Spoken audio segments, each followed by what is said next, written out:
नमस्कार, स्वागत है आप सभी का समाचार 24 में। आज का जो मेरा शो है वो है राजनीति। आप देख भी रहे हैं कि हम लोकल मथुरा में है, उसकी राजनीति में भी बड़ा हलचल है, जिसके बारे में बात करेंगे। प्रदेश की राजनीति में भी बड़ा हलचल है और देश की राजनीति में भी बड़ा हलचल है।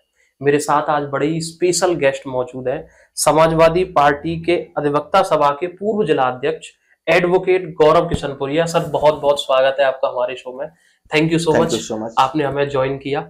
जी जी। अच्छा, मैं ना सोच रहा था कि जब बच्चे स्कूलिंग में होते हैं या कॉलेज में होते हैं तो सोचते हैं कि डॉक्टर बनना है, एडवोकेट बनना है, आप हैं भी, इंजीनियर बनना है, पर एडवोकेट से सीधा राजनीति, ये मुझे कुछ समझ नहीं आया। कैसे यू टर्न हुआ आपकी लाइफ में? आप देखिए, जो वकालत की लाइफ है, और क्योंकि वकील एक सामाजिक जीवन जीने वाला व्यक्ति होता है, और हम लोगों का क्या, आम जनता से ही ज्यादातर इंटरेक्शन चलता है। तो आप देखिए, देश आजाद हुआ तब से लेके नेहरू जी भी एक बहुत बड़े वकील थे और राजनीति करते थे। आज भी बहुत बड़ी संख्या में मंत्री हैं, केंद्रीय मंत्री हैं, अधिवक्ता। तो वकीलों का पेशा वकालत के साथ साथ राजनीति से भी कनेक्ट है, तो हम राजनीति कर रहे हैं। अच्छा, एडवोकेट मतलब पूरी एलएलबी और वो सब करने के बाद आपने सोचा, या जब उसी समय आपके दिमाग में चल रहा था? नहीं, जब मैं एलएलबी का तो बाद में सोचा, मैं तो छात्र काल से राजनीति कर रहा हूँ। जब मेरी उम्र वोट डालने की भी नहीं थी, तब से मैं राजनीति करता आ रहा हूँ। तो ऐसा नहीं कि मैं लॉ करने के बाद या वकालत करने के जब प्रारंभ कर दी तो मैं वकील राजनीति में आने की सोचा हूँ। ये तो होता ना कि दिमाग में एक कीड़ा होता है कि ये काम करना, तो राजनीति का तो शुरू से रहा है और कर रहे हैं। अच्छा, कुछ स्पेशल सोच थी कि राजनीति में मुझे ये करना है, उस तरीके से लोगों की सोच ऐसा होती है? मैं बताऊं आपको कि जब कोई बच्चा छोटा होता है तो वो अपने आसपास के परिदृश्य को देखता है। मैं अपने परिवार में मैंने देखा, मेरे बाबा स्वर्गीय श्री निवाजी लाल मुखिया जी, वो आज इस दुनिया में नहीं है। तो जब मैं छोटा था तो उनको पैर दबाने की बहुत आदत थी। तो किसी को भी उनसे बात करनी हो तो उनके पास जाइए और उनके पैर दबाने लगो, फिर वो पुरानी बातें बताते थे, रहस्य खोलते थे अपने। जी हाँ, वो रहस्य खोलते थे। और वो आजादी के टाइम से, क्योंकि वो लगभग 100 साल क्रॉस करके खत्म हुए थे, तो उन्होंने गांधी जी से भी मुलाकात की हुई थी कई बार। तो वो अपने पुरानी चीजें, राजनीति चीजें, और वो मुखिया रहे थे अपने टाइम पे, तो कहीं ना कहीं उन्हीं का डीएनए हमें उन्हीं से सीखे हैं। तो अच्छा, मैं ना मथुरा की राजनीति पे आता हूँ। मुझे याद है जब अखिलेश जी की सरकार थी, आप उसी पार्टी के कार्यकर्ता हैं। जब वो अखिलेश जी ये प्रोजेक्ट लेके आए थे, बांके बिहारी कॉरिडोर का प्रोजेक्ट लेके आए थे, तो सबसे ज्यादा जो विरोध किया था वो भाजपा ने किया था, आपको याद होगा। मुझे बड़े अच्छे से याद है, मीडिया में बहुत सारी प्रेस कॉन्फ्रेंस की गई थी भाजपा के द्वारा कि ये गलत है, इस तरीके से नहीं करना चाहिए। आज वही भाजपा पूरा इन्फोर्समेंट लगा रही है कि बांके बिहारी कॉरिडोर बनना चाहिए। हाँ, क्या सोच है ये ऐसा है, ये भारतीय जनता पार्टी का जो चाल चरित्र चेहरा है वो हमेशा से टू साइडेड रहा है। एक आम भाषा में कहें, दोगलापन राजनीति में, जो नहीं होना चाहिए किसी भी राजनेता को। भारतीय जनता पार्टी की बात छोड़िए, योगी आदित्यनाथ जी स्वयं, उनका भाषण आप पुराना इस समय सोशल मीडिया पे वायरल भी है, वो खुद बिहारी जी कॉरिडोर का विरोध कर रहे हैं। हम बिल्कुल याद है मुझे। हाँ, और संसद में उन्होंने बहुत विरोध किया था कि ये मतलब ये अच्छा नहीं है, अलोकतांत्रिक है और इस तरीके से नहीं कर सकते हैं, ये पंडा पुजारी समाज का बहुत बड़ा आयत है। गोस्वामियों की मांग उठाई थी, गोस्वामी समाज की। लेकिन जब वो मुख्यमंत्री बने तो वही कार्य वो कर रहे हैं। लेकिन समाजवादी पार्टी ने जब कॉरिडोर का जो पूरा मसौदा तैयार किया था, उसी मसौदे पे ये लोग काम कर रहे हैं।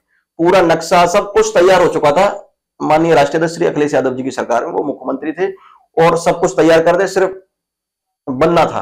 अब मुझे याद है उस समय चुनाव की घोषणा हो गई। हाँ, नहीं, वो बन भी जाता, क्योंकि कोई भी विकास सरकारें करती हैं, मुख्यमंत्री करते हैं, नेता करते हैं, तो विकास किसके लिए होता है? जनता के लिए होता है। जिसके लिए विकास हो रहा है वही राजी ना हो, उन्हीं को उस विकास से प्रॉब्लम हो, तो उनकी तो सुननी पड़ेगी ना। बिल्कुल। तो आदरणीय अखिलेश यादव जी ने पूरी तरह तैयार थे, वो बनाने की ठान ली थी कि ये कॉरिडोर बनाना है। लेकिन जब गोस्वामी समाज ने उनसे अपनी बात रखी, अपनी पीड़ा बताई, कुंठा बताई, तो उन्होंने समझा कि हाँ भाई इससे प्रॉब्लम्स हैं। फिर उसके बाद समाजवादी पार्टी ने और राष्ट्रीय अध्यक्ष जी ने, उस समय मुख्यमंत्री थे, उन्होंने ये निर्णय लिया कि ठीक है अभी समय है, इस बार इसको टालते हैं, गोस्वामी समाज की मांग पर उसको टालते हैं। उसके बाद जब अगली गवर्नमेंट हमारी आएगी तो हम गोस्वामी समाज के साथ बैठकर इसका निराकरण करेंगे कि इसका चौड़ीकरण होना बहुत जरूरी है, ताकि यहां जो भीड़ होती है अधिक तादाद में उसका समाधान हो, और जो घटनाएं अप्रिय कभी कभी घट जाती हैं वो सब ना हो। अच्छा, आपसे पहले ना मैं एक रजत गोस्वामी जी हैं, वो वहां सेवादारी, उन्हीं से बात कर रहा था इंटरव्यू में। उनका कहना ये था कि सरकार ने ये सोचा हुआ है कि कुछ भी करना पड़े पर हमें कॉरिडोर बनाना है, और उनका कहना तो यहाँ तक था कि साजिश हो रही है मंदिर के खिलाफ, मंदिर को हड़पने की साजिश हो रही है। हाँ, अभी आपने जो हमसे प्रश्न किया और चर्चा की वो सिर्फ कॉरिडोर की करी है, आपने अधिगढ़ की चर्चा नहीं करी। मुख्य मुद्दा जो सरकार का लालच है वो है अधिगढ़। मंदिर का अधिगढ़ कर लिया जाएगा। अधिगढ़ का मतलब है सब कुछ अपने आधिपत्य में ले लेना। तो फिर यहाँ के लोकल ब्रजवासी हैं, लोकल जो मंदिर से जुड़े हुए हैं, सेवायत परिवार है, उन सबका बचेगा क्या?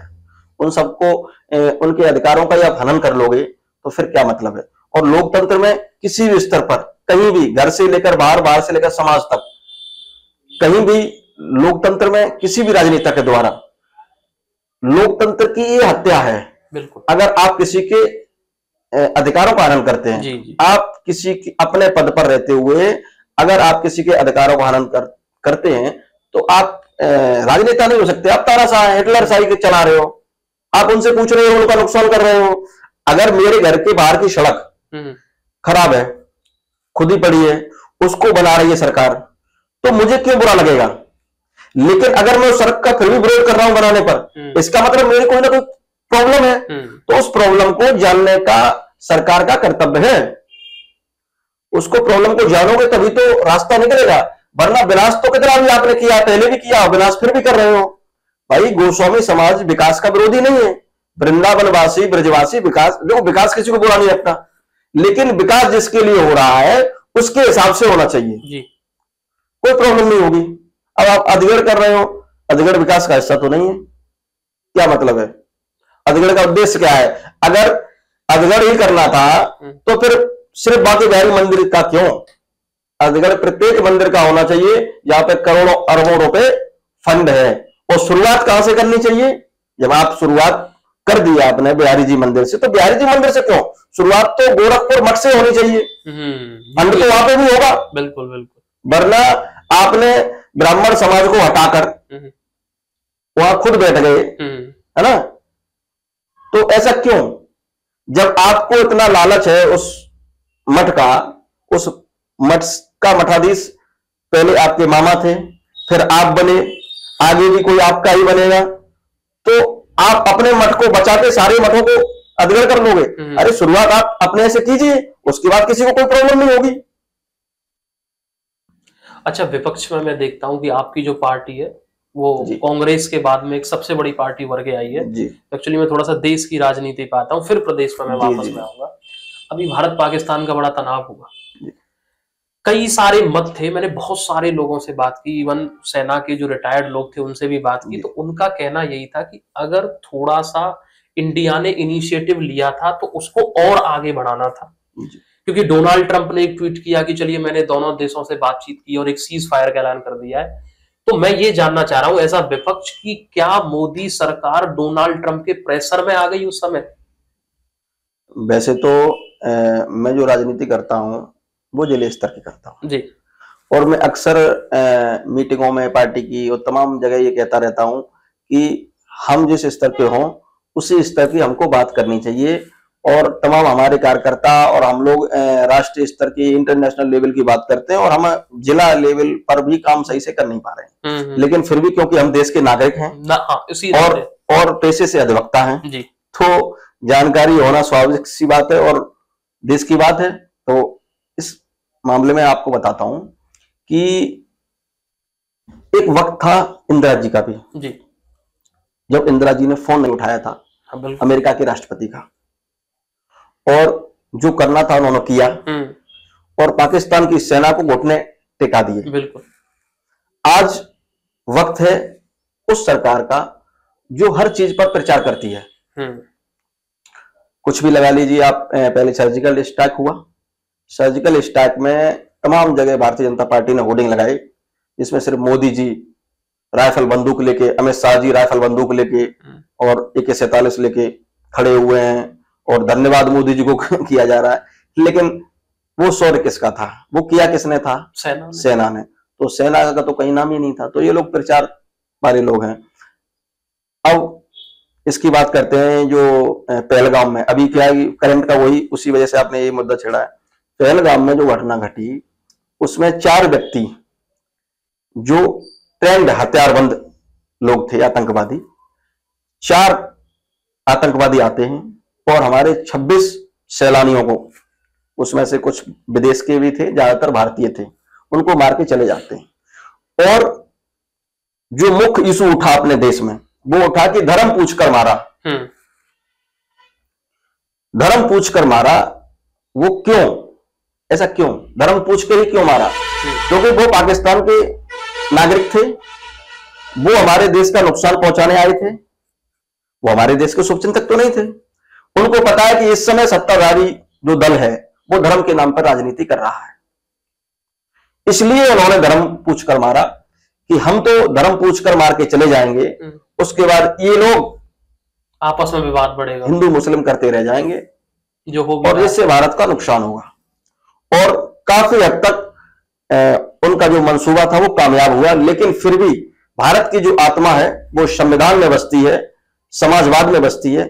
इसलिए कोई भी मुद्दा उठता है सोशल मीडिया पे, तमाम अंधभक्त कुछ भी लिखने लगते हैं, लेकिन इतनी बड़ी तादाद में सहिष्णु लोग हैं, समाजवादी लोग हैं, कि फिर वो कंट्रोल हो जाता है, धीरे धीरे उनको इग्नोर मारना शुरू कर देते हैं। तो फिर अच्छा सर, कार्यकर्ता के अलावा आप एक एडवोकेट भी है जी, तो मैं एक फॉरेन पॉलिसी का डिस्कस करना चाहता हूँ आपसे। जितना मेरा ऑब्जर्वेशन रहा है, पर्सनली मैं आपको बता रहा हूँ, एक्चुअली मीडिया पे इतने लोग जो है ना वो बोलता नहीं है, मतलब लोग बोलना नहीं चाहते इस बारे में सरकार की, लेकिन हम ये सोचते हैं कि एक निष्पक्ष तरीके से बात की जाए।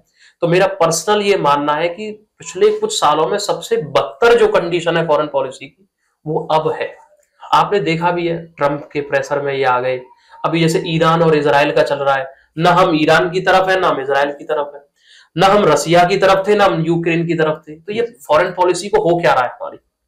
ये ऐसा है कि इन लोगों का मकसद सिर्फ ये है कि जो पहले सरकारों ने काम किया है हमें उनसे अलग करना है। उस अलग के चक्कर में चाहे देश का नुकसान हो जाए। वास्तविकता ये होती है कि जो देश की जो विचारधारा है, जिस विचारधारा पे हमारा देश काम करता आ रहा है, वो विचारधारा है गुट निरपेक्ष विचारधारा। हमें किसी गुट में नहीं रहना है, ये विचारधारा है।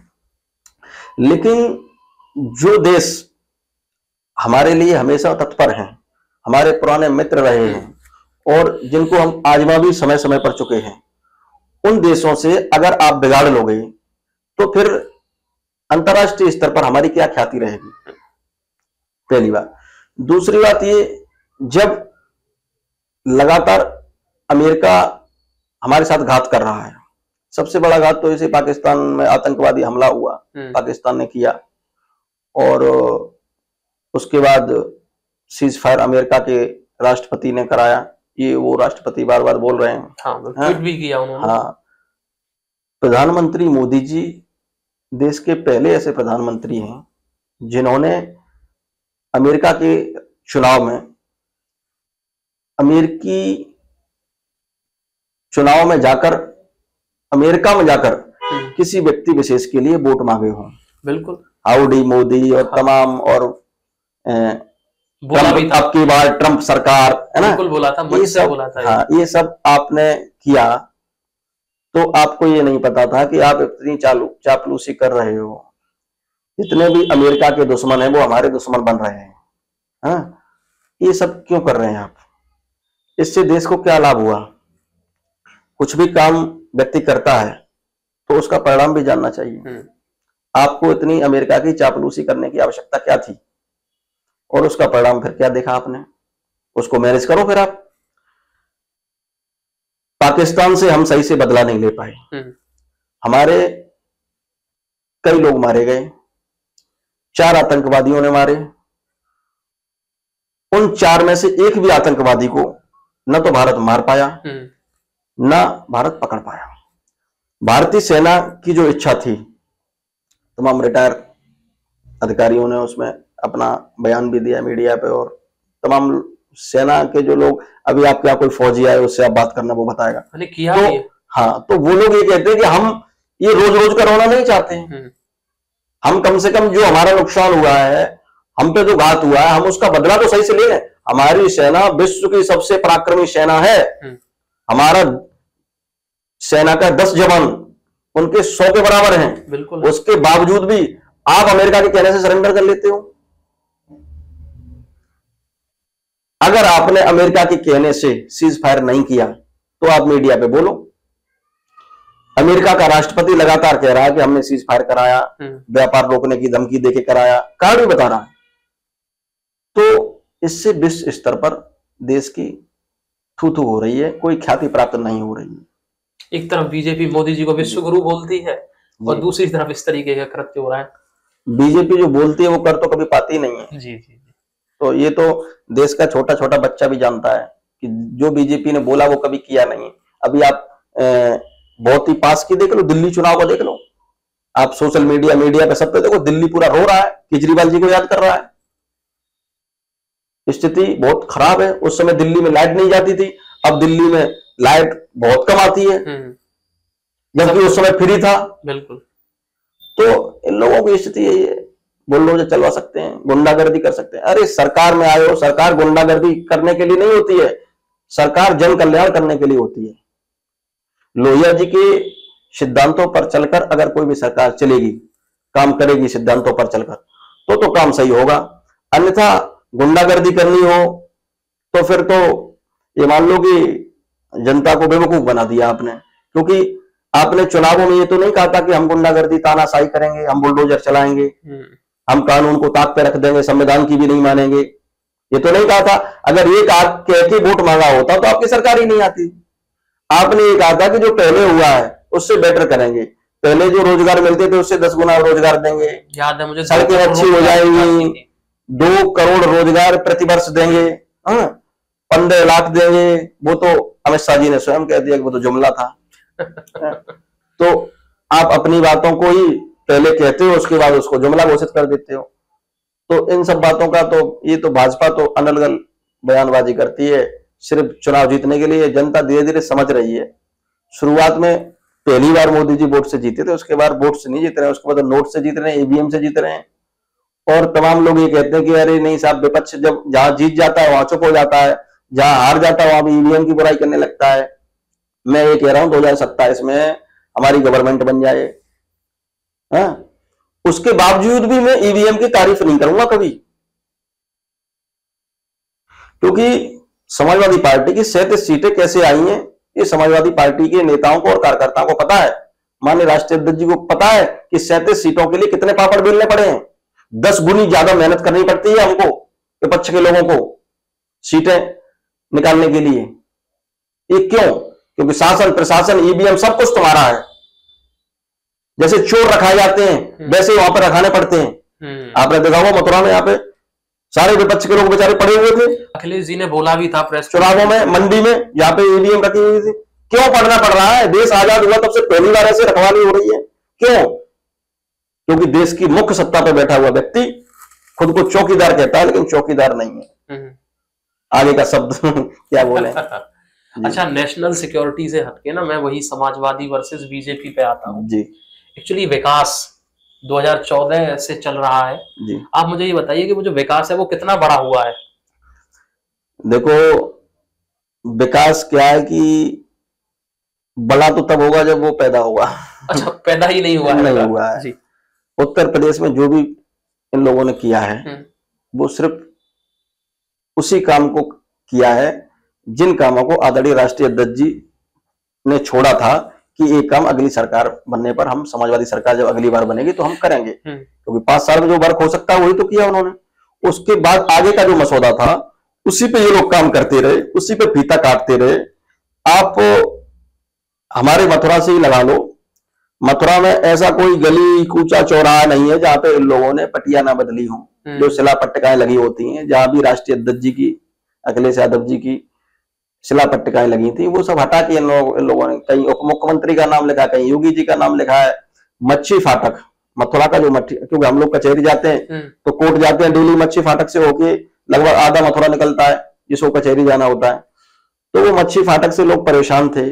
समाजवादी लोगों ने वहां मुख्यमंत्री जी को बताया, आदरणीय अखिलेश यादव जी को, उस समय मुख्यमंत्री थे, वो पीड़ा बताई, उन्होंने उसको बनवाया, वो बन गया। उसके बाद बीजेपी सरकार आ गई, उसमें आदरणीय अखिलेश यादव जी का पट्टिका लगा हुआ था, वो पट्टिका हटाकर अब बीजेपी ने केशव प्रसाद मौर्य की, योगी जी की, इनका लगा लिया।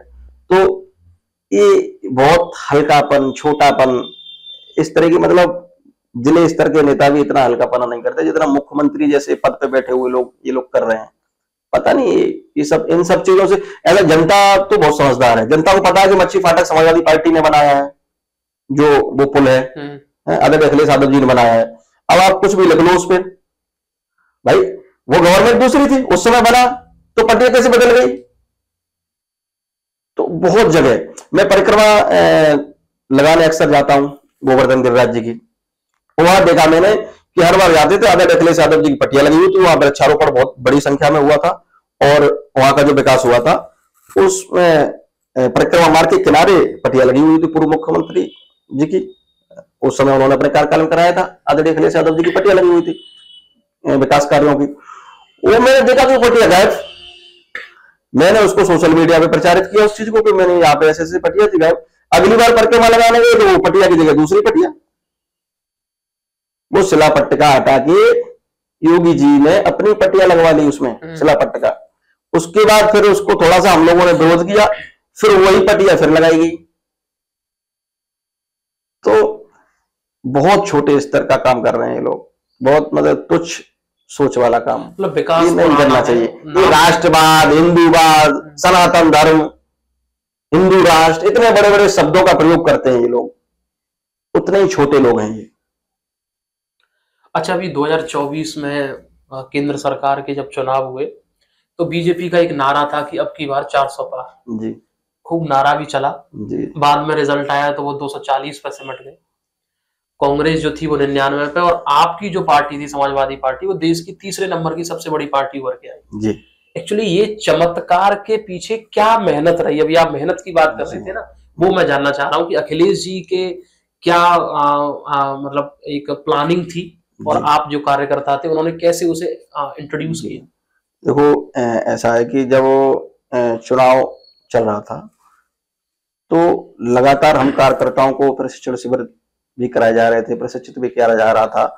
जो चोरी लोकतंत्र की भारतीय जनता पार्टी कर रही है, उन सब चीजों को हम लोगों को गुप्त रूप से समझाया जा रहा था। आदरणीय अखिलेश यादव जी ने 37 सीटों के लिए, जो 37 सीटें आई हैं, उसके लिए कितनी मेहनत, मैंने बताया ना कि एक सीट जितनी मेहनत से निकलती है उससे 10 गुना ज्यादा मेहनत करी है तब जाके सीटें निकली हैं। प्रत्याशी से ज्यादा पार्टी ने मेहनत करी है तब जाके सीटें निकली हैं। और एक जो फॉर्मूला बनाया उन्होंने, पीडीए फॉर्मूला, उस पीडीए फॉर्मूले की जीत है। जो 37 सीटें आई, सीटें तो हमारी काफी ज्यादा आई थी, कम से कम 10, 15, 20 सीटों पर तो बेईमानी करी है, जैसे फर्रुखाबाद है, अलीगढ़ है, तमाम और भी सीटें हैं जहां पे बेईमानी करके ये लोग जीते हैं।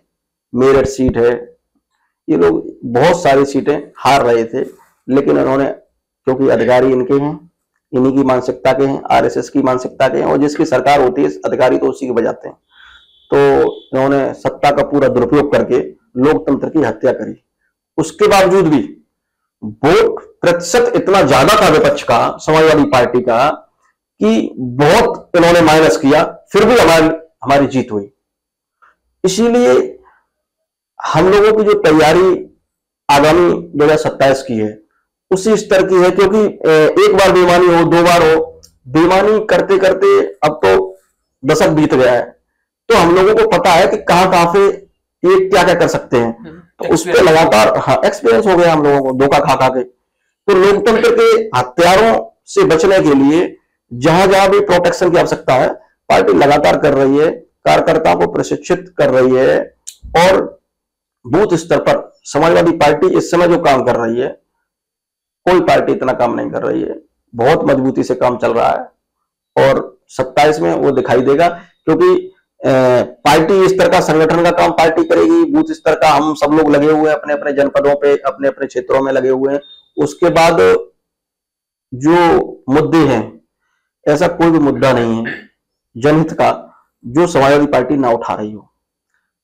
सदन से लेकर सड़कों तक समाजवादी पार्टी ही लाल टोपियों में, लाल टोपी आपको उत्तर प्रदेश में दिखाई दे रही है। और जल्दी वो समय होगा, आदरणीय राष्ट्रीय अध्यक्ष जी का जो विजन है वो राष्ट्रीय स्तर का है, और जल्दी समाजवादी पार्टी को राष्ट्रीय पार्टी के रूप में आप सभी देखेंगे। अच्छा, 27 के चुनाव पे मैं आता हूं, पर उससे पहले मेरे दिमाग में एक चीज आई। राम मंदिर बनवाया गया बीजेपी के द्वारा। एक्चुअली उसमें कई सारे पेज थे कि सुप्रीम कोर्ट ने ऑर्डर किया, और बीजेपी तो यही कहती है कि हमने बनवाया, न कोई पहले बना पाया न कोई बाद में बना सकता था, सिर्फ हम बना सकते थे। अच्छा, अयोध्या की सीट क्यों नहीं जीत पाई बीजेपी? यही सत्य बात है। अयोध्या की जब बात होती है ना, तो बीजेपी वालों के मुंह ऐसे हो जाते हैं जैसे सार्वजनिक रूप से कहीं बीजेपी का कोई नेता बड़ा बैठा हो और वहां अयोध्या का मैटर छेड़ दो, की बात छेड़ दो चुनाव की, तो उनका मुंह ऐसे हो जाता है जैसे हमारी लाल टोपी है, इतना लाल हो जाता है। एक्चुअली ये मुझे भी समझ नहीं आता। हाँ, यही तो पीडीएफ फॉर्मूला है, यही तो वो आदरणीय अखिलेश यादव जी की प्लानिंग, उनकी मेहनत, यही तो उनकी विचारधारा है, जो लगातार गांधीवादी रूप से, लोहियावादी रूप से लगे रहे, काम करते रहे सोशल इंजीनियरिंग पर। उसका परिणाम है अयोध्या में, चित्रकूट में, जहां जहां पर ज्यादा धार्मिकता है, धार्मिकता वाले जनपद हैं, लोकसभा सीटें, वहां पे समाजवादी पार्टी जीती है।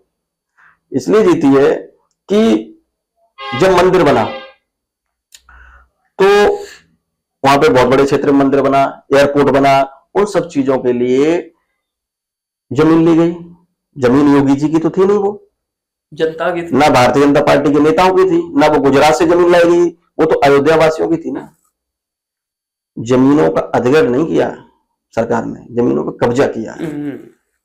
जिसकी जमीन सरकार ले उसको मुआवजा देना चाहिए, इतना मुआवजा दो कि जिसकी जमीन है वो संतुष्ट हो जाए। आपने देखा होगा लखनऊ एक्सप्रेसवे बना, लखनऊ एक्सप्रेसवे बना, उस समय की एक भी कटिंग आप दिखा दो, एक भी न्यूज ऐसी दिखा दो जिसमें किसान ने जमीन देने, जिसकी जमीन गई किसान की, उसने कोई विरोध किया हो? क्यों नहीं किया? इतना बड़ा एक्सप्रेसवे बन गया, इतनी तो अयोध्या में जमीन ली भी नहीं होगी सरकार ने, इतना बड़ा एक्सप्रेसवे बना दिया, पहला ऐसा एक्सप्रेसवे देश का जिसमें जमीन देने वाले ने किसी प्रकार की कोई चूं तक नहीं की, किसी आवाज नहीं की। क्यों? मुआवजा, क्योंकि उनको इतना अधिक मुआवजा दिया गया। भाई जमीन आप किसी की ले रहे हो तो संतुष्ट करो उनको। इन लोगों ने क्या अयोध्या का विकास किया, अयोध्या वासियों का विनाश किया। बिल्डिंग से विकास नहीं होता है, विकास संतुष्टि से होता है। जब संतुष्टि ही नहीं है, अब ऐसा ही विकास वृंदावन में करने जा रहे हैं, तो अब 27 में हाल देखना है इनका, यहां पे भी ऐसा ही हो जाएगा। इसीलिए हारे। और ये प्रचारित करते हैं ये लोग कि मंदिर हमने बनाया, भारतीय जनता पार्टी ने बनाया। भारतीय जनता पार्टी ने मंदिर नहीं बनाया। मैं तो पैसे से अधिकता हूं, पढ़े लिखे लोगों को पता है ये सुप्रीम कोर्ट की देन है, और सुप्रीम कोर्ट का जो आदेश आया वो मुसलमानों ने भी माना। कोई भी व्यक्ति कोर्ट के खिलाफ नहीं गया। किसी ने धरना प्रदर्शन किया हो बताओ कोर्ट के आदेश के बाद? तो ये तो भारत की गंगा जमुनी तहजीब की देन है, जो कोर्ट का, संविधान का सभी ने आदर किया और मंदिर बना। कोर्ट ने मंदिर बनाया। इन लोगों ने तो चंदा खाया, मंदिर बनाने से पहले भी चंदा खाया, मंदिर बनाने के बाद भी चंदा खाया। उसी से इनकी पार्टी चल रही है, उसी चंदे के पैसे से लोकतंत्र की हत्या करते हैं। सबसे ज्यादा पैसा भारतीय जनता पार्टी पे, वो सारा चंदा राम मंदिर का है। और कहां से पैसा आ रहा है इनके पास? राम मंदिर के नाम पे लोग भावनाओं में बह गए, इनको पैसे दे गए। इतना चंदा लोगों ने खाया है, ऐसे 10-20 नहीं, 100, 200, 500 राम मंदिर बन जाते। इतना पैसा खा के बैठे हैं ये लोग। लेकिन ठीक है, सरकार चल रही है तो ना तो इनके पास ईडी जाएगी, ना इनकम टैक्स जाएगा, ना वो कुछ तो होगा। विपक्ष के लिए है। वो तो विपक्ष के लिए है। जिस विधायक को दबाना हो उसके ईडी सीबीआई लगा दो। राज्यसभा चुनाव में देखा तमाम गद्दारी कर गए, क्योंकि इनके पास सारे संसाधन हैं। ये जनता के लिए इनके पास पैसे नहीं है, विधायक खरीदने के लिए पैसे हैं, सांसद खरीदने के लिए पैसे हैं, पार्टियां तोड़ने के लिए पैसे हैं। महाराष्ट्र में आपने देखा होगा पार्टियां तोड़ दी, तो ये तो कुछ भी करते। ये तो समाजवादी पार्टी श्रद्धेय नेताजी के विचारों पर चलने वाली पार्टी है। यहाँ का एक एक विधायक, एक एक सांसद आदरणीय अखिलेश यादव जी का परम भक्त है, वो छोड़ नहीं सकते हैं। ये विचारधारा की पार्टी है, विचारधारा से जुड़े हुए सांसद और विधायक हैं, इसलिए नहीं तोड़ रहे हैं, वरना ये समाजवादी पार्टी का भी तोड़ देते। इनमें ताकत नहीं है, इनमें ताकत है तो हमारी पार्टी तोड़ के दिखाएं, समाजवादी पार्टी तोड़ के दिखाएं, कभी नहीं तोड़ पाएंगे। आदरणीय अखिलेश यादव जी देश के वो मजबूत नेता हैं जिनके लगाए हुए वृक्ष कभी गद्दारी नहीं कर सकते हैं, गड़बड़ नहीं कर सकते हैं।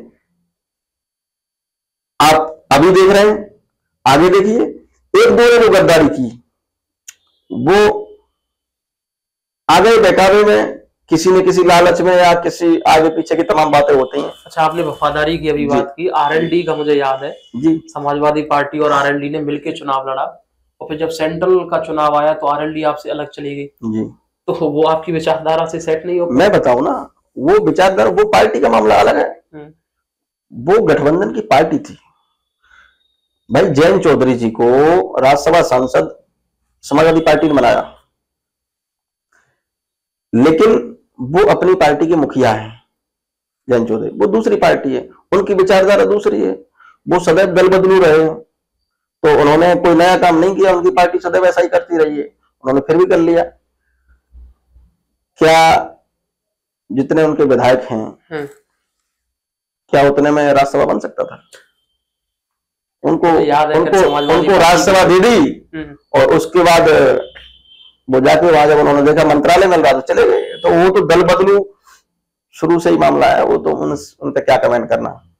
अच्छा, 2017 में और जयंत चौधरी जी के तो उनकी पार्टी के नेता उनकी बुराई करते। अच्छा, एक यूपी में अभी वाकया हुआ कि एक यादव समाज के कथावाचक थे, उन्होंने अपनी जाति छुपाई और कथा में भी कुछ एक्चुअली उनकी वीडियोस वायरल हो रही हैं कि भगवान के प्रति उन्होंने कुछ टिप्पणी भी की।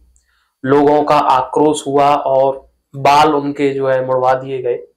बाद में पुलिस ने उन सबको पकड़ा भी जिन्होंने भी ये सब कृत्य किया था। एक्चुअली अखिलेश जी ने उस टाइम पे ट्वीट भी किया था कि लोकतंत्र कहाँ है, कानून व्यवस्था कहाँ है। तो एज अ समाजवादी पार्टी के कार्यकर्ता आपका क्या व्यू है इस सब पे? वो जो कथावाचक थे उनका नाम है मुकुटमणि जी, मुकुटमणि जी, आचार्य मुकुटमणि, जाति से वो यादव है और सिर्फ यादव का नाम हो रहा है। उस दिन उन लोगों ने जो शोषण किया था वो 2 यादव थे और एक ढोलक वादक थे जो अंधे थे, और वो कटेरिया ऐसी समाज से थे, वो भी साथ में थे। उनके साथ भी मारपीट की, वो सरगंजा नहीं किया था लेकिन उनको भी पिटाई की थी, उन्होंने खुद बताया, और उनके ऊपर भी मूत्र डाला गया था, छिड़का गया था। तो कोई भी समाज हो, कोई भी व्यक्ति हो, एक शोषण करने की भी हद होती है। आप कितना शोषण करोगे? आपने पहले उनको कथा के लिए बुलाया, और एक चीज और बता दूं, इटावा के लोगों से ही मुझे पता चला है, क्योंकि ये घटना घटी तो हम लोग लगातार वहां के लोगों से संपर्क में, पार्टी के लोग वहां पे भी हैं और बिना गैर राजनीतिक लोगों से भी इटावा में बहुत लोग जानते हैं। तो बात की तो ये लोग, जो परिवार है, वो लेडीज और उसके पति और उसके साथ जो भी लोग थे, उन लोगों ने जो ये घटना की है, उनकी चोटी काटी, गंजा कर दिया, ये सब किया। इन लोगों ने उन कथावाचक से 2-3 कथाएं पहले भी कराई थी। पहली बात, पहले आपने कथाएं कराई उनसे, तब उनकी कास्ट नहीं पूछी। एक मुद्दा ये और आ रहा है, क्योंकि होता क्या है कि जैसे उन्होंने घटना कर दी, सबसे मैं वकील हूं तो मैं तो एविडेंस पे बात करूंगा। सबसे पहली चीज तो ये है उसमें, उस घटना में, कि वीडियो किसने बनाया, उन्हीं में से भाई उनका जो शोषण हुआ, उनके संग बदतमीजी की गई, वो किया गया जो नहीं करना चाहिए था, मतलब हद पार कर दी। किसने उसका वीडियो किसने बनाया? जब वो पिट रहे थे वो तो वीडियो बना नहीं सकते थे, ना उनका कोई साथी बना सकता था। वो 3 थे, तीनों आपने पीटे, तीनों को बेइज्जत किया, इतना अधिक कर सकते थे। वीडियो किसने बनाया? वीडियो आपने ही बनाया। जिन्होंने उस घटना को घटित किया, कृत्य किया, जो आरोपी पक्ष है, उन्होंने वीडियो बनाते हुए वो काम किया, वीडियो बनाया। उसके बाद उन्हीं लोगों ने उस वीडियो को वायरल किया सोशल मीडिया पे। जब वो वीडियो वायरल हो गया, जो कथावाचक और वो तीनों लोग थे ना, वो तो अपने घर चले गए थे। वो घटना को उनके साथ घट गई, रात भर उनका शोषण किया, मारा पीटा उनको। जब वो अपने घर चले गए और घर जाके वो जैसे ऐसा होता है ना कि जैसे कोई बच्चा है, बाहर उसकी पिटाई हो जाए घर से बाहर, तो या तो वो रोते हुए जाएगा, या ज्यादा ही अंदर से शोषित हो जाए और मतलब ऐसी स्थिति होगी घर पे नहीं बता सकता है। तो वो बच्चा हो या बड़ा हो, तो वो घर जाके होता है ना, तकिया मुंह डाके अपना रो रहा है या कुछ भी कर रहा। तो ये लोग चुपचाप घर वालों से बोले नहीं और शांति से अंडरग्राउंड हो गए थे कि क्या किससे को बताएं, अपनी बेइज्जती कराओ, कुछ होने वाला नहीं है। ये लोग तो घटना करके अपना शांत हो गए। लेकिन इन लोगों ने उस घटना को प्रचारित किया, सोशल मीडिया पे डाला कि ये देखो हमने ये कर दिया, जैसे बहुत अच्छा महान कार्य किया हो। जब आपने प्रचारित किया, समाजवादी पार्टी के लोकल जो वहां के नेता है, इटावा जनपद के एक प्रदेश सचिव है गोपाल यादव जी, वहां के इस समय वर्तमान जिला अध्यक्ष हैं, शाख हैं भाई हैं वो, और वहां के विधायक लोकल समाजवादी पार्टी, उन लोगों ने वो वीडियो देखा, आपस में चर्चा करी और उसके बाद पता लगाया कि ये कौन व्यक्ति है, इतना बड़ा शोषण हो गया हमारे जनपद में, हमको पता भी नहीं। तब वो उन व्यास जी के यहाँ गए पता लगा के। जब गए तो उनसे बातचीत करी, आपने किसी को बताया नहीं, तो वो बेचारे फूट फूट के रोए और उन्होंने अपनी पूरी पीड़ा समाजवादी पार्टी के उन लोगों को बताई। जब बताई तो वो बात पार्टी के नेताओं ने आदरणीय अखिलेश यादव जी को, राष्ट्रीय अध्यक्ष जी को बताई। जब उनको सारी बात का पता चला कि ये मामला, तो राष्ट्रीय अध्यक्ष जी को बहुत बुरा लगा कि ये ऐसे कैसे हो सकता। राष्ट्रीय अध्यक्ष जी बहुत ही दयालु किस्म के व्यक्ति है। आपने देखा होगा कि कोई भी पार्टी, कोई भी नेता सिर्फ सहानुभूति देते हैं, डायरेक्ट और इनडायरेक्ट भला कोई नहीं करता। राष्ट्रीय अध्यक्ष जी ऐसे गरीब आदमी को उसकी आर्थिक मदद भी कर देते हैं। उसके लिए अभी भी विपक्ष में रहते हुए कार्यालय से फोन जाता है अधिकारियों को, भाई क्यों शोषण कर रहे हो।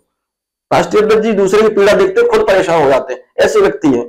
और मानवता तो यही है और समाजवाद मानवता सिखाता है। तो राष्ट्रीय अध्यक्ष जी परेशान हो गए। राष्ट्रीय अध्यक्ष जी ने कहा कि इनको पहले तो थाने लेके जाओ, पुलिस से लेके जाओ और पुलिस से इनकी रिपोर्ट करा के उसके बाद इनको कार्यालय लेके जाओ। तो फिर इनको कप्तान साहब के वहां ले गए, एसएसपी इटावा के पास, उनको तहरीर दिलवाई और तहरीर देने के बाद उस पर मुकदमा दर्ज हुआ। लेकिन जो मुकदमा वो लोग दर्ज कराना चाह रहे थे उन धाराओं में नहीं हुआ। पुलिस ने उन धाराओं में मुकदमा नहीं किया, ऐसी धाराओं में मुकदमा दर्ज किया कि जिससे तुरंत उनकी जमानत हो जाए। और जो मुख्य अपराधी थे वो लेडीज और उसका पति, उसको ना पकड़ के 4 और पकड़ लिए दिखाने के लिए कि हाँ भाई हमने अरेस्टिंग कर दी, हम कार्रवाई कर रहे हैं, मामले को शांत करने के लिए। क्योंकि इतने समय में इतना वो प्रचारित हो चुका था वीडियो सोशल मीडिया पे और मीडिया पे भी चल चुका था कि मुख्यमंत्री जी की थू-थू हो रही थी, बीजेपी की थू-थू हो रही थी कि आपकी सरकार में इस तरीके से शोषण हो रहा है, पीडीए के लोगों के साथ ये हो रहा है। तो उसके बाद राष्ट्रीय अध्यक्ष जी ने उनको बुलाया, इटावा समाजवादी पार्टी के जो नेता लोग हैं वो लेके गए वहां पर। राष्ट्रीय अध्यक्ष जी ने उनको सम्मानित किया। मुझे लगता है कि अगर राष्ट्रीय अध्यक्ष जी उनको बुलाकर वहां सम्मानित नहीं करते तो शायद वो आत्महत्या भी कर सकते थे। क्योंकि किसी का अधिक शोषण हो जाए फिर वो सोचता है, उसके माइंड में वही चलता है कि अरे ये क्या हो गया। और उसमें से एक थे जिनकी चोटी काटी थी, बाल बनने के थे, वो 9 साल से या 15 साल से ऐसे कुछ ये है जिनसे अपनी चोटी को रखा के अपना बाल रखाते ना ये लोग, सनातन धर्म। हाँ, तो वो करा। अब उसकी खत्म कर दी, मारा पीटा। भाई किसी के ऊपर पैसा डाल रहे हो आप, टॉयलेट डालना, ये मतलब सोच अपने मुंह से बोलने में मुझे बुरा लग रहा है, इतना बुरा कृत्य किया। अरे आप ब्राह्मण हो, ब्राह्मण इतना गंदा कार्य करते हैं। हमने तो ब्राह्मणों को सदैव पूजा की है, ब्राह्मणों को पूजनीय माना है। समाजवादी पार्टी ने ब्राह्मणों को कभी विरोध नहीं किया। ये भारतीय जनता पार्टी की के लोग और गोदी मीडिया प्रचारित कर रहे हैं। समाजवादी पार्टी की जब सरकार थी, आदरणीय अखिलेश यादव जी मुख्यमंत्री थे, सरकार में, राज्य सरकार में सबसे बड़ा पद कौन सा होता है? विधानसभा अध्यक्ष का। विधानसभा अध्यक्ष ब्राह्मण थे, माता प्रसाद पांडे जी थे, जो इस समय भी विधायकों में सबसे बड़ा पद उन्हीं के पास है। समाजवादी पार्टी विधायक दल के नेता है, वो नेता प्रतिपक्ष है वो। उनके साथ 2-3 दिन पहले क्या हुआ गोरखपुर में?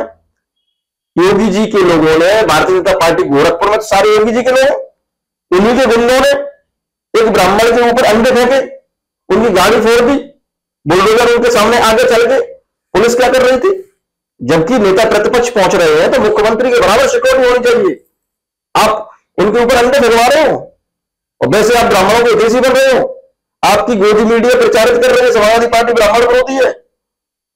बताइए, क्या माता प्रसाद पांडे जी ब्राह्मण नहीं है? क्या सिर्फ बीजेपी के अंधभक्त ब्राह्मण है? तो ये जातिवाद फैला रहे हैं, ये यादव बनाम ब्राह्मण करना चाह रहे हैं। और जब राष्ट्रीय अध्यक्ष जी ने उनका सम्मानित कर दिया उनको, तो योगी जी की तो पूरे प्रदेश में, पूरे देश में ऐसी थूथू हुई कि हर राष्ट्रीय स्तर का नेता उस मुद्दे को उठाने लगा, सब बात करने लगे। तो उससे भारतीय जनता पार्टी की जो आम छवि थी पूरे देश के अंदर खराब हुई। अब उसको मैनेज करने में ये लोग लगे हुए हैं। इनके पास शासन तंत्र है, इनके पास मीडिया है। हमने तो सुना है कि उनके खिलाफ मुकदमा भी कर दिया है। जो कथावाचक थे, पीड़ित पक्ष के खिलाफ मुकदमा कर रहे हो। अब वो लेडी छेड़खानी का मुकदमा लगाना चाह रही है।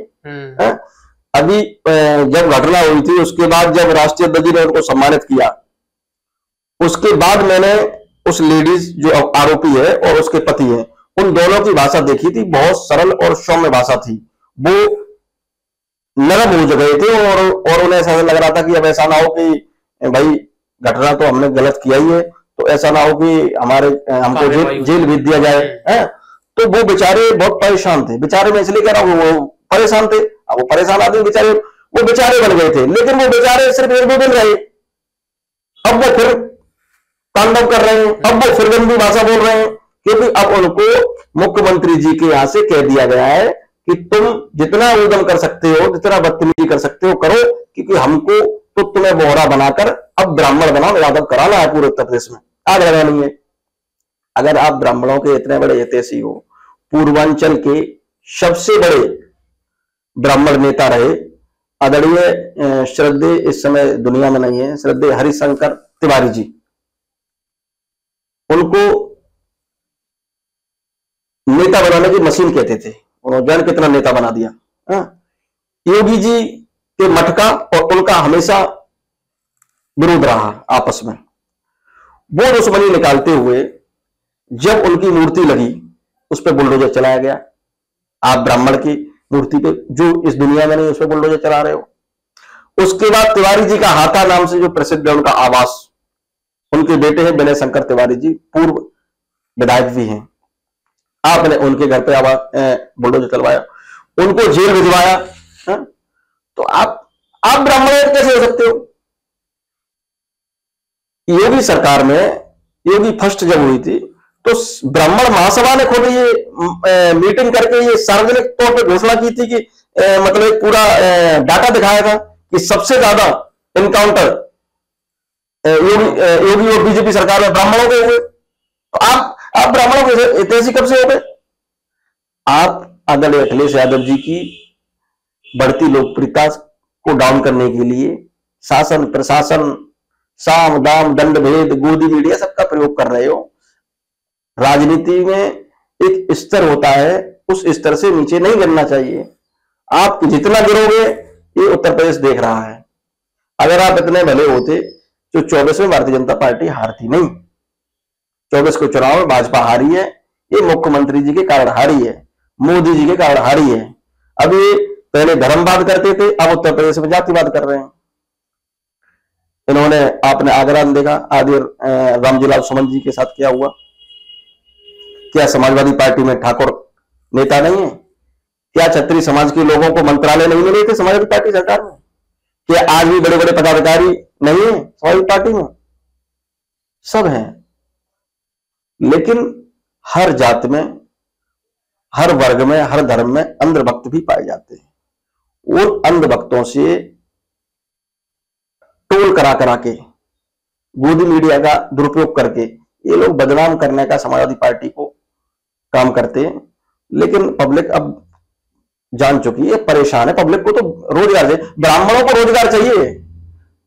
आप ब्राह्मणों की बात कर लो, आप क्षत्रियों की बात कर, सवर्ण वर्ग की बात कर, सवर्ण वर्ग की बात कर लो। ऐसा कौन सा घर है जिसमें रोज बेरोजगार लड़का लड़की ना बैठे हो? उनको नौकरी धर्म से मिल जाएगा, जात से मिल जाएगा। अरे जात और धर्म हम लोगों का व्यक्तिगत मामला है। हमें कितना धार्मिक होना है, कितना नहीं होना है।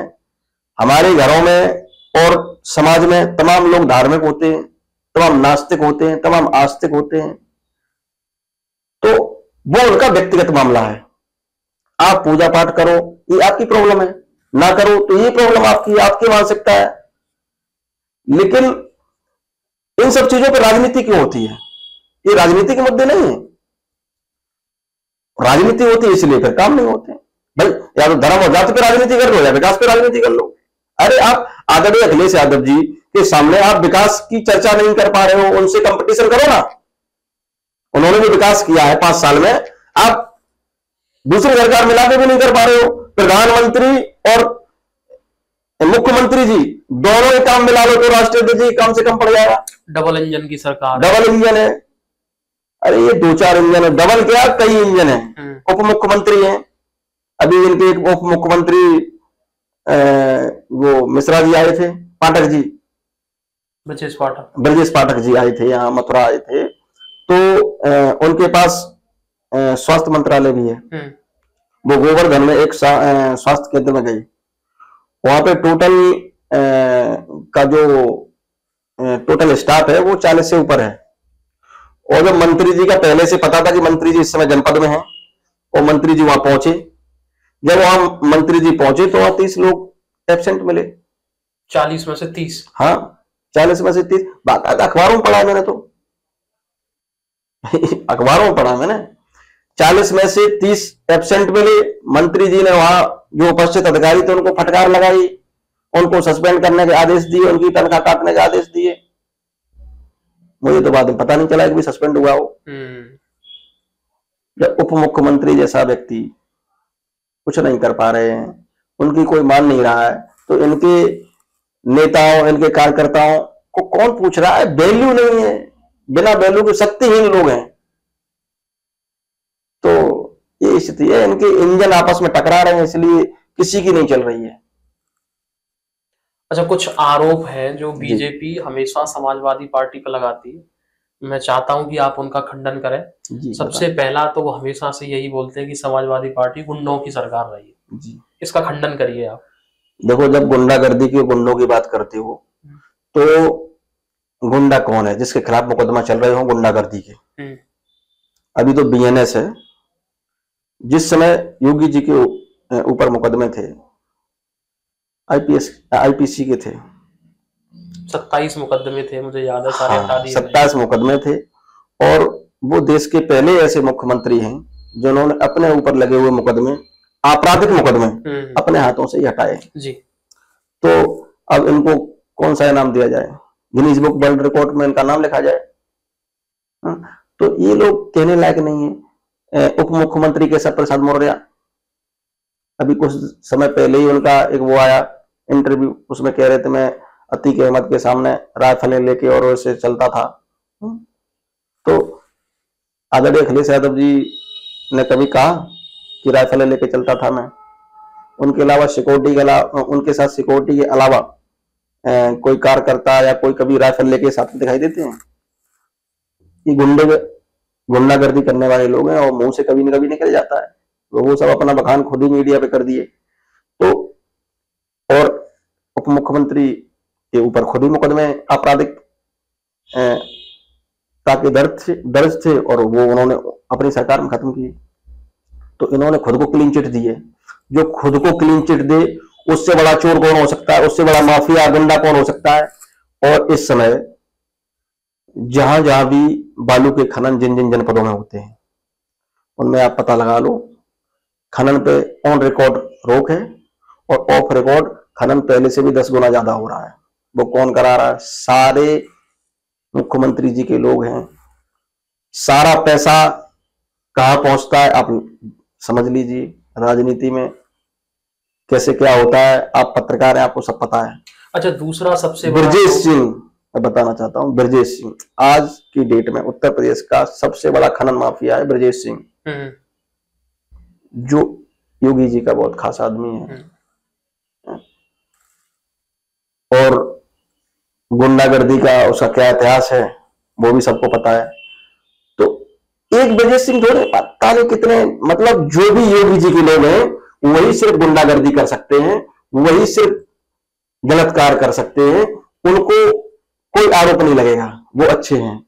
समाजवादी पार्टी का हर नेता गुंडा है इनकी नजर में, जबकि समाजवादी पार्टी के नेताओं पर अगर मुकदमे लगे भी थे तो षड्यंत्र के तहत लगे थे। गायत्री प्रसाद प्रजापति को के ऊपर जो मुकदमा लगे थे, एक महिला ने मुकदमा लिखाया था, वो महिला किस पार्टी से जुड़ी थी ये सबको पता है। लेकिन अब ठीक है, वो पिछड़े वर्ग का व्यक्ति थे और उनके संग गलत कर दिया जेल में। तो ऐसी जाने कितनी, अगर मैं गिनाऊंगा तो आप बहुत समय खराब होगा, जाने कितने लोगों को इन लोगों ने फ्रॉड करके फर्जी तरीके से फंसा दिया। और इनसे बड़ा गुंडा कौन होगा? उत्तर प्रदेश में प्रतिदिन बलात्कार हो रहे हैं, निकलते कौन है? भाजपा के लोग। भाई अखबार में, मीडिया, सोशल मीडिया कितना भी दबा लो, चीजें सामने आती है क्योंकि ये कैमरे का युग है। कोई चीज मीडिया डर की वजह से कोई चैनल नहीं निकालेगा। अरे हम जैसे लोग सोशल मीडिया पर चला देंगे, क्या रोक लोगे? तो सारी चीजें सबको पता है, कौन गुंडा है कौन गुंडा नहीं है। भारतीय जनता पार्टी से बड़ी जातिवादी पार्टी, से बड़ी गुंडागर्दों को संरक्षण देने वाली पार्टी, लुटेरी पार्टी, भ्रष्टाचारी पार्टी इस देश में नहीं, पूरी दुनिया में कोई नहीं है। इन लोगों को उस पर इनाम मिलना चाहिए। अगर कोई बुरों को इनाम मिलता हो, बुरा का इनाम मिलता हो, तो वो भारतीय जनता पार्टी को मिलेगा। अच्छा, एक चीज मुझे बताइएगा, आप ही के पार्टी के अध्यक्ष थे उस समय मुलायम सिंह जी, उन्होंने ऑन कैमरा ये बोला था कि लड़के हैं गलती हो जाती। आप अभी रेप की बात कर रहे हैं, और आप ही के पार्टी के अध्यक्ष ने बोला था कि लड़के हैं गलती हो जाती। मैं बताऊं आपको, श्रद्धेय नेताजी ने ये जो बयान दिया था, मीडिया पे चला था, वो किस परिप्रेक्ष्य से लेकर दिया था ये भी पता होना चाहिए। क्योंकि विरोधियों को क्या है कि कहते हैं ना कि कौवा कान ले गया, है ना, तो कान को ढूंढ रहे हो कि कान को ले गया, अब वो कौवे को ढूंढ रहे हैं, कौवे कौन सा कौवा कान ले गया, उसको हम गोली मार देंगे। ये नहीं देख रहे हो, कान का वही है। कोई भी नेताजी कोई बच्चे नहीं थे कि वो राष्ट्रीय स्तर के नेता थे, और वो कितने कद्दावर नेता थे ये जो भी दिग्गज राजनेता है सबको पता है। योगी जी को भी पता है कि उनकी क्या हैसियत थी और वो क्या बोलते थे, उनके बोलने का क्या अर्थ होता था। उन्होंने जो कहा उसकी बात तो बाद में करते हैं, फिर उससे आगे एक और बात बताते हैं हम आपको। जब श्रद्धेय अटल बिहारी वाजपेयी जी थे इस दुनिया में, राजनीति करते थे, तो उनके सबसे खास व्यक्ति होते थे प्रमोद महाजन, महाराष्ट्र के, और सरकार चलाते थे पूरी वो। प्रमोद महाजन के पुत्र थे राहुल महाजन, और राहुल महाजन ड्रग्स लेते थे, ये पूरी दुनिया को मालूम पड़ गया था। जब ये मुद्दा ज्यादा उठ गया मीडिया पे और विपक्ष ने भी इसको मुद्दा बना लिया और चारों तरफ थू-थू होने लगी भारतीय जनता पार्टी की, तो श्रद्धेय अटल बिहारी वाजपेयी ने उस समय कहा था, वाजपेयी जी ने, कि अक्सर जवानी में गलतियां हो जाती हैं, बच्चा है गलती हो गई है ना। तो इसका मतलब क्या समझा जाए? क्या वो ड्रग्स को बढ़ावा दे रहे थे? पहली बात। अब नेताजी की बात करते हैं। तो अगर ऐसी बात मैं बता रहा हूं ना, कि अगर ऐसी बातें पकड़ोगे तो फिर तो ऐसी कौन सी पार्टी है जिसमें कोई ना कोई बयान ना आया हो सामने। लेकिन कोई बयान अगर नेताजी ने दिया तो किस परिप्रेक्ष्य में दिया उसका भी पता होना चाहिए। मैं वकील हूं पेशे से, मुझे पता है कि कितने फर्जी मुकदमे होते हैं, कितने फर्जी मुकदमे छेड़खानी के और बलात्कार के लगते हैं, कितने इज्जतदार लोगों की इज्जत उछाली जाती है, ये सब मुझको पता है। नेताजी ने ये जिस संबंध में कहा था, अगर वो पूरी चीज मीडिया दिखाती और वो चीज अगर पूरी मीडिया पे आ जाती तो कोई कुछ नहीं कहता, लेकिन फिर भी कहते हम समाजवादी व्यक्ति हैं तो हम नेताजी की भावनाओं को समझे कि उन्होंने क्यों कहा, किस परिप्रेक्ष्य में कहा। लेकिन विरोधियों को तो विरोध करना है। जो फर्जीवाड़ा हो रहा है, आप देख रहे हो कि लिविंग रिलेशनशिप का जमाना है। लिविंग रिलेशनशिप में क्या होता है कि लड़का लड़की साथ में रहते हैं, दोनों में से एक किसी को धोखा देता था, वो दूसरे के खिलाफ मुकदमा कर देते हैं। ये क्या है? फर्जीवाड़ा नहीं तो ये क्या है? तो अब ऐसा कोई मामला आया, कोई पीड़ित पक्ष साथ में खड़ा हुआ, उस संबंध में उन्होंने कह दिया कि बच्चे क्या बोला था, गलतियां हो जाती। तो ये कहा था उन्होंने, इन सब चीजों को बढ़ावा देने के लिए नहीं कहा था। वो उस समय वो थे पास में कैमरे, मैंने बताया कैमरे का जमाना है, वो उन्होंने ले लिया। तो पूरी बात जब आएगी तो मैंने बताया ना, इस वजह से अब आज विपक्ष कितना भी कुछ भी करता रहे, अच्छा चलो ठीक है, नेताजी ने कहा और नेताजी की बात इतनी बुरी लगी, क्योंकि सत्यता तो लोगों को भी पता है कि नेताजी ने पॉजिटिव वे में नेगेटिव कैसे वो कहा है। फिर आपने भारत रत्न के बाद जो दूसरे नंबर का देश का सबसे अधिक सम्मान देने वाला सम्माननीय अवार्ड है राष्ट्रपति पदक, वो आपने नेताजी को दिया। वो क्यों दिया था? एक तरफ आप नेताजी को पदक दे रहे हो, एक तरफ नेताजी के बारे में गलत अफवाह फैला रहे हो, तो ये चाल चरित्र और चेहरा दोगलापन भारतीय जनता पार्टी का ये सामने फिर आया यहाँ पे। तो ये तो ऐसे ही लोग हैं, कुछ भी कह सकते हैं। राम मंदिर मुद्दे की बात कर लो आप, राम मंदिर मुद्दे पे श्रद्धेय नेताजी को लपेटते हैं ये लोग कि कार सेवकों की हत्या हुई, ये हुई। अरे मैं वकील हूं, मैं जानता हूं ना सत्यता क्या थी। भाई आप एक चीज बताइए, कोई भी मुख्यमंत्री है, सरकार कौन चलाता है? मुख्य सचिव, आईएएस आईपीएस लोग ही तो चला रहे हैं सरकार, सेक्रेटरी चला रहे हैं, मुख्यमंत्री जी तो वहां बैठे हुए हैं, काम तो सारे वही लोग कर रहे हैं ना। सुप्रीम कोर्ट के आदेश को पालन करने के लिए नेताजी ने मुख्य सचिव नृपेंद्र मिश्रा जी को बोला कि आपको जो सुप्रीम कोर्ट ने कहा है कि किसी भी जो बिल्डिंग है धार्मिक, वो चाहे कोई बिल्डिंग हो, सुप्रीम कोर्ट का जो लॉ है और जो आदेश है उसको फॉलो करना है। उन्होंने उसको फॉलो किया। फॉलो करने वाले कौन? नृपेंद्र मिश्रा जी। नृपेंद्र मिश्रा जी इस समय किस पद पे हैं?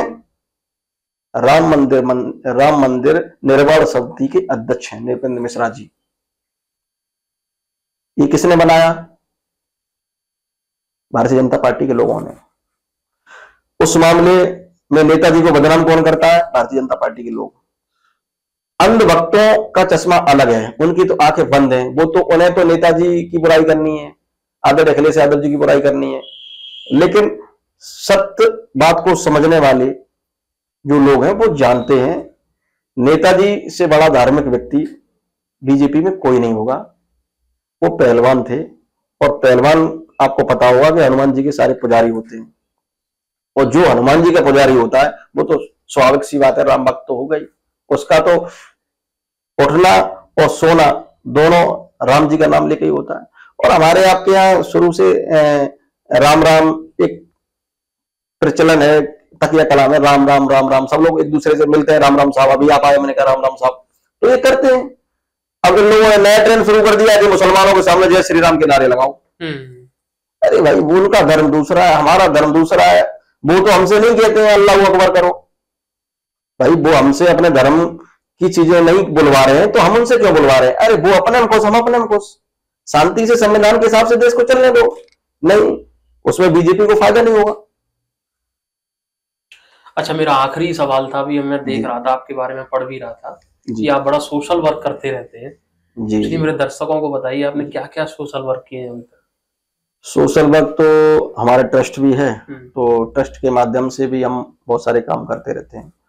और उसके अलावा समाजवादी पार्टी के बैनर तले भी हमने बहुत सारे कार्य किए। जैसे लॉकडाउन में जिस समय लोग परेशान थे, झुग्गी झोपड़ी वाले लोग और गरीब लोग परेशान थे। अच्छा, स्टेशनों पे भीड़ मिलती थी, खाने पीने की कोई व्यवस्था नहीं, क्योंकि उस समय सारी चीजें बंद रहती थी, होटल रेस्टोरेंट सब बंद थे। तो हमने समाजवादी रसोई, मथुरा में समाजवादी रसोई की स्थापना हमने की और हमने चलाई। और दोनों लॉकडाउन में लगातार समाजवादी रसोई के माध्यम से हमने लोगों को भोजन वितरण किया स्टेशन पे जाके, झुग्गी झोपड़ियों में। मथुरा की कई जगह, जैसे हमारे यहाँ पे झुग्गी झोपड़ियां हैं, ये स्टेशन के पास, ये भूतेश्वर स्टेशन के पास, वहां हम जाते थे। अभी भी उन बस्तियों में कभी भी हम जाते हैं तो वो लोग पहचान लेते हैं, बड़ा कहता, अरे भाई हम लोग जाते थे और समाजवादी रसोई के बैनर तले हमने ये काम किया, समाज सेवा की, और लगातार करते रहते हैं। कई बार हमने समाजवादी रसोई उस समय भी चलाई, ये जो मथुरा में बहुत भीड़ होती है जब श्री कृष्ण जन्माष्टमी होती है, तब भी हम अक्सर कई बार चलाते हैं समाजवादी रसोई, और उसमें जितने भी लोग आते हैं, बाहर से श्रद्धालु आते हैं, सबको भोजन वितरण होता है, सब लोग भोजन करते हैं। अभी हमारे यहाँ मुड़िया पूनो होने जा रहा है, मुड़िया पूनो का मेला लगने जा रहा है गोवर्धन में, करोड़ी मेला होता है, करोड़ों लोग आते हैं उसमें, बाहर से पूरे देश से आते हैं। तो उसमें भी पार्टी के बैनर तले हम भंडारा लगातार चलेगा 5 तारीख से 10 तारीख तक। तो ये सब क्योंकि हमारे राष्ट्रीय अध्यक्ष जी का ये कहना है कि आप में जो भी सामर्थ्य है, आप अपनी सामर्थ्य के अनुसार समाज सेवा करते रहें। वो ये भी कहते हैं हमारी आवश्यकता हो तो हमें बताइए। आपने कुंभ मेले में भी देखा होगा, श्रद्धेय नेताजी के नाम से नेताजी स्मृति सेवा केंद्र भी खुला था, और वहां पे भोजन वितरण सारी चीजें हो रही थी, उसका भारतीय जनता पार्टी ने विरोध भी किया था। अरे आप कुछ कर नहीं सकते हो तो कम से कम जो समाज सेवा लोग कर रहे हैं उनका तो विरोध मत करो। समाज सेवा वाली चीजों का कोई विरोध किया जाता है? तो ये विकास की जगह विनाश करने वाले लोग हैं। समाज सेवा का कोई काम करो तो विरोध करते हैं, क्योंकि हम कोई काम करते हैं, भोजन वितरण कुछ भी किया तो हमने समाजवादी रसोई चला के किया। जब हमने भोजन वितरण किया तो हमने ये नहीं देखा, जैसे स्टेशन पे भीड़ थी तो हमने ये नहीं देखा कि भीड़ में जो व्यक्ति को हम भोजन दे रहे हैं वो ठाकुर है या ब्राह्मण है या दलित है या यादव है, हमने ये तो नहीं देखा। जो वहां भीड़ रहती सबकी सेवा करती थे। पूरा लॉकडाउन हमारा तो ऐसे ही सेवा में गया, और समाजवादी रसोई लगातार हमारी चलती रही। और ऐसा भी नहीं कि हमने चंदा लेके कार्य किया हो, हम चंदाखोर लोग नहीं है। हमने अपनी व्यक्तिगत निधि से, अपने पैसे से समाजवादी रसोई चलाई, ना कि चंदा लेके। हमने पार्टी के लोगों से भी चंदा नहीं मांगा, और भगवान की कृपा है और खूब महीनों तक चला। दोनों लॉकडाउन में चला। सूखा राशन भी देते थे, चावल और दाल और ये सब चीजें भी देते थे, और बना के भी देते थे। तो सब चला ठीक, जितना हो सकता करते हैं। ये हमारे नेता अखिलेश यादव जी की विचारधारा है, उनकी सोच है, वो करते हैं। तो थोड़ा बहुत हम भी करते हैं उनको देखकर, और उनकी बात को सुनकर आदेश का पालन करते हैं। बड़ा अच्छा लगा सर आपसे बात करके, और थैंक यू सो मच कि आपने टाइम दिया हमारे व्यूअर्स के लिए। आप लोग देखते रहिए समाचार 24। मैं फिर मिलूंगा एक और स्पेशल एपिसोड में, एक और स्पेशल गेस्ट के लिए। तब तक के लिए नमस्कार।